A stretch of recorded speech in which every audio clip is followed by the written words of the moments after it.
Hello friend, मैं नीलू लोक गायिका गीत अपने यूट्यूब चैनल पे आप सभी दर्शकों का स्वागत करती हूँ। और मैं जा रही हूँ एक माता जी का भजन गाने। आप लोग को ज़रूर पसंद आएगा। मेरे वीडियो को लाइक सब्सक्राइब करना दोस्त, और जो फेसबुक से देख रहे हैं पेज को फॉलो करें। जय माता जी।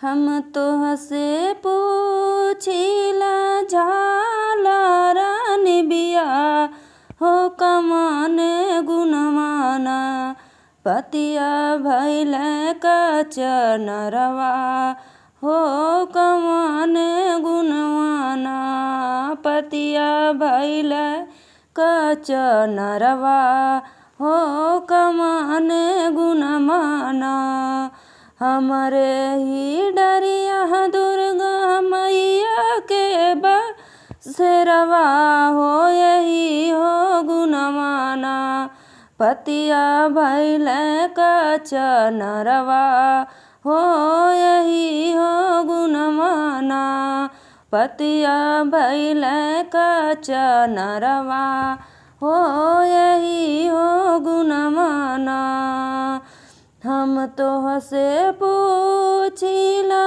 अड़हुल के फुलवा हो कमाने गुणमाना फुलवा फूले कचनरवा हो कमाने गुणमाना फुलवा फूले कचनरवा हो कमाने गुणमाना हमारा ही फुलवा शीतला माई के मन भावे हो यही हो गुणमाना हमारा अड़हुल के फुलवा माई के गजरवा मन भावे हो यही हो गुणमाना फुलवा फूली कचनरवा हो यही हो गुणमाना फुलवा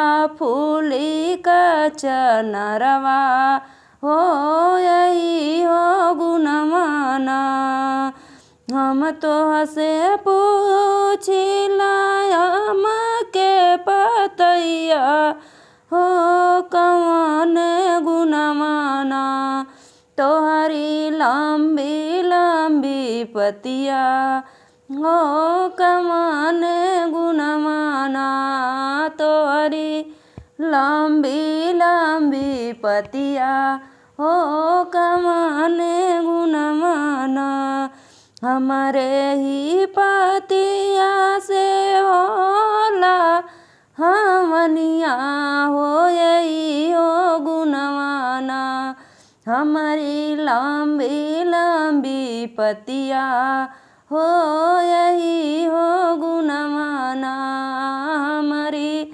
लंबी लंबी पतिया हो यही हो गुणमाना।